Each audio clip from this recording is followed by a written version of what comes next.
오늘 말씀을 보면 또 증거는 이것이니 이렇게 시작합니다. 이 말은 앞에 첫 번째 증거가 있었고 그 다음에 오늘은 두 번째 증거다 이런 표현입니다. 그러니까 첫 번째 증거는 9절에 나오는 말씀인데 하나님의 증거는 이것이 그의 아들에 대하여 증언하는 것이다 이렇게 말합니다. 그러니까 첫 번째 증거는 하나님의 아들에 대한 것을 증언하고 있다 그렇게 얘기합니다. 그럼 두 번째 증거는 뭐냐? 그것은 하나님의 아들을 믿는 자 안에서 나타나는 증거다. 그것이 영생이다 이렇게 표현하고 있습니다. 그래서 오늘 11절과 13절 하반절에 보면 영생이라는 단어가 두 번이나 반복되고 있습니다. 여기에 우리의 고민이 있는 것이죠. 우리가 영생이 있다는 것은 다 인정을 합니다. 하지만 그 영생이 무엇으로 증명되는가 이 부분에 대해서는 고민할 수밖에 없습니다. 사실은 외적으로 나타나는 게 아니거든요. 문서로 어떻게 증명할 수 있는 것도 아니고 단지 마음의 어떤 내적인 부분이기 때문에 그걸 잘 모르겠다 이러면 진짜 모르는 겁니다. 또 다른 사람에게도 영생이 있는지 없는지 이걸 확인할 방법이 없다는 것이 여기 우리의 고민이 있습니다. 옛날에 D.L. 무디가 이제 복음 사역하면서 전도 집회를 하는데 그 윌버 체프먼이라는 사람이 따라다니면서 은혜도 많이 받고 그런 적이 있습니다. 그런데 심각한 고민을 하면서 은혜는 받았는데 상담을 요청을 했습니다. 그래서 뭐 때문에 상담하려고 하냐? 그랬더니 예수를 진짜 믿는 게 뭡니까? 이렇게 묻는 거예요. 아니 은혜도 받고 그렇게 하는데 진짜 믿는 게 뭐냐 물으니까 조금 처음에는 당황스럽죠. 그래서 무디가 딱 눈치를 채고 너 이제 예수 믿냐? 그래. 예 믿습니다. 그래. 그러면 너희 안에 영생이 있는 거 믿냐? 그것이 문제입니다. 이렇게 이야기하는 거예요. 아 그래? 그러면 성경을 한번 찾아서 읽어봐라. 요한복음 5장 24절 이거 한번 읽어봐라 그러는 거예요. 진실로 진실로 너희에게 이르노니 내 말을 듣고 또 나 보내신 이를 믿는 자에게는 영생을 얻었고 심판에 이르지 아니하나니 사망에서 생명으로 옮겨지리라. 그렇게 이제 읽었어요. 그랬더니 또 묻습니다. 무디가 체프먼에게 너 예수 믿냐? 예 믿습니다. 그럼 영생이 있는 것을 믿냐? 그랬더니 이것이 문제라니까요. 영생을 너 얻었냐? 그게 잘 모르겠다니까요. 그랬더니 또 읽으라는 거예요. 요한복음 5장 24절 또 읽고 나서 똑같이 묻습니다. 그랬더니 여전히 모르겠다는 거예요. 그랬더니 무디가 화를 내면서 성경에 영생을 가졌고 이렇게 하는데 너는 왜 못 믿냐고 막 야단을 친 거예요. 성경이 이야기하는 걸 믿으면 되는 거지. 이때 뒤통수를 맞은 느낌이었다. 그렇게 얘기합니다. 눈이 정신이 번쩍 들었다. 영생은 내가 생각해서 있는지 없는지 확인하고 증명하는 게 아니고 그것을 받아들이면 되는 거구나. 그때부터 이 사람의 신앙이 달라지기 시작하는 거예요. 그래서 영생의 문제는 단순히 인식의 문제의 차원이 아니구나. 그것이 있는 건 아는데 진짜 믿느냐 이 부분이 우리의 신앙에서 얼마나 중요한지를 잘 깨닫게 해주는 그런 내용인 것을 알 수 있습니다. 오늘 여기서 사도 요한이 영생에 대하여 강조를 하고 있는데 그 이유가 뭘까요? 그것은 하나님의 약속 때문에 그렇습니다. 예수 그리스도를 믿는 자에게는 하나님께서 영생을 주시기로 약속을 하셨습니다. 그 약속이 있음을 알고 그것을 믿으면 된다. 그런 얘기를 하고 있는 것이죠. 실제로 보면 영생이 있다는 것을 사도행전에도 보면 계속 나옵니다. 하나님께서 영생을 주시기로 작정된 자는 다 믿으라 이렇게 이야기합니다. 결국은 믿는 것과 영생을 얻는 것은 동일한 문제다 이렇게 볼 수 있어요. 근데 사람들이 믿는 것 따로 영생 따로 이렇게 받아들이는 사람이 있습니다. 그럼 도대체 그 사람이 믿는 것은 무엇입니까? 저는 예수를 믿습니다. 이렇게 이야기하는 거예요. 예수를 믿는데 영생은 왜 못 믿냐? 안 믿어지니까 못 믿죠. 이러는 거예요. 말되지요. 그 성경을 잘 모르니까 이런 얘기를 하는 겁니다. 예수를 믿는 것과 영생이 주어졌다는 것은 같은 문제다. 이걸 확신하지 못하니까 항상 신앙생활이 고민이 생길 수밖에 없는 겁니다. 영생은 하나님이 우리에게 주시는 선물입니다. 영원한 축복이라는 것이죠. 그래서 이 영생을 우리에게 선물로 주셨다는 것을 잊지 말아야 하는 겁니다. 그런데 영생이 있다는 것을 아는 데서 그치는 사람이 있고, 영생을 확신하고 영생의 삶을 사는 사람이 있습니다. 아는 것은 인식의 문제고, 확신은 신앙 고백의 모습일 것을 알 수 있습니다. 인식으로는 우리가 이 세상을 이길 수도 없을 뿐더러 우리 안에 있는 어둠의 감정, 예를 들면 두려움이라든지 이런 감정들을 이겨낼 수가 없어요. 하지만 영생을 확신하고 영생의 삶을 살아가는 사람은 다릅니다. 뭐가 다르냐? 이 마이너스 감정, 마이너스 환경, 이걸 이겨내는 능력이 있다, 이렇게 말합니다. 그러니 영생의 삶을 사는 것은 세상의 것을 이겨내는 그런 삶이 있다는 거예요. 끌려다니지 않는다, 그렇게 이야기합니다. 그만큼 영생은 강력한 능력인 것을 알 수가 있지요. 이 영생이 있음은 우리에게 복음 중에 복음이라는 것을 잘 깨달아야 됩니다. 복음의 핵심은 결국 영생이 있는데, 문제는 이게 실감나지 않는 거예요. 이게 피부적으로 와닿지 않는 거예요. 그래서 고민이 생기는 겁니다. 하지만 이 영생의 가치를 알게 되어지면 중요한 것과 중요하지 않은 것에 대하여 눈을 뜨게 되어집니다. 언젠가 젊은 청년이 시한부 판정을 받고 거기서 병상에 있으면서 인터넷에 글을 올린 그런 일들이 있는데, 딱 1년밖에 못 산다, 그런 판정을 받았어요. 근데 그 친구가 올린 글이 보면 재미있는 내용이 나옵니다.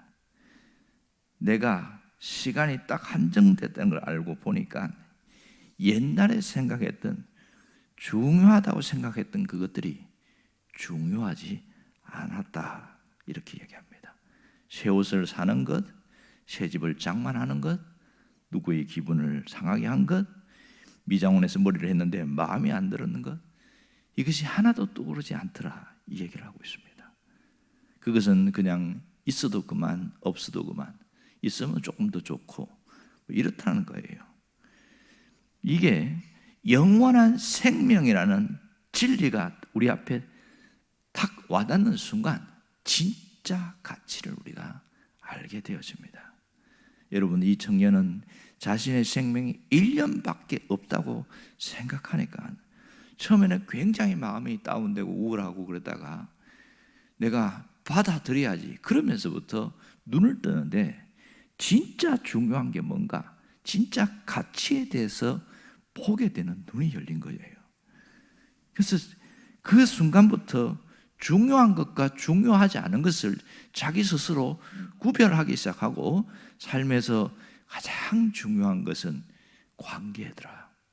사랑하면서 살고 서로 원점했던 것 풀고 살고, 이것보다 중요한 건 없더라, 뭐 그렇게 얘기를 하는 거예요.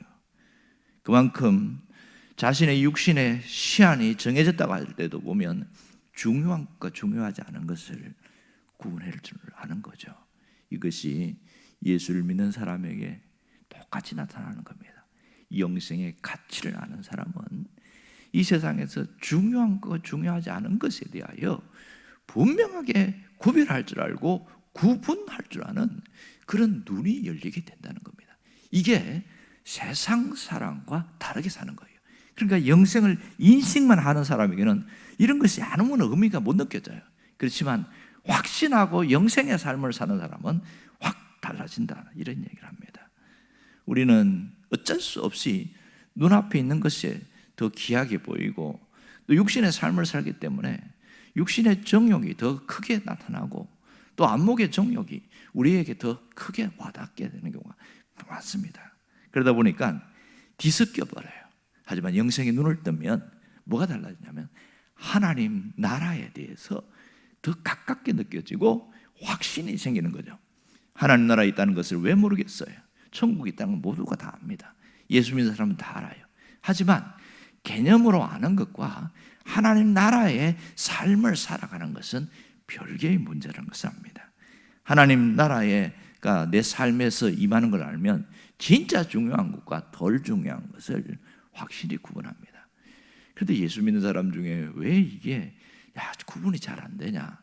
그것을 어떤 분이 들었는데 뭐라고 그러냐면 이 사탄이 와서 각각 우리가 삶 속에 중요한 것, 덜 중요한 것에 가격표가 있는데 그것을 막 섞어버렸다는 거예요. 원래 중요한 것은 1,000만 원짜리고 별로 안 중요한 건 100만 원짜리인데 이 가격표를 뒤섞여 갖고 막 안 중요한 건데 1,000만 원짜리 가격표를 갖다 붙여놓고 진짜 중요한 것을 100만 원짜리를 갖다 붙여놓고 이러니까 이 보는 눈이 이제 헷갈려 버린다는 겁니다. 그래서 눈에 보이는 것, 사단이 주는 육신의 정욕과 안목의 정욕, 이 세상에 따라 사는 이것은 귀하게 보이고 비싸게 보이도록 그렇게 만들어 놨다.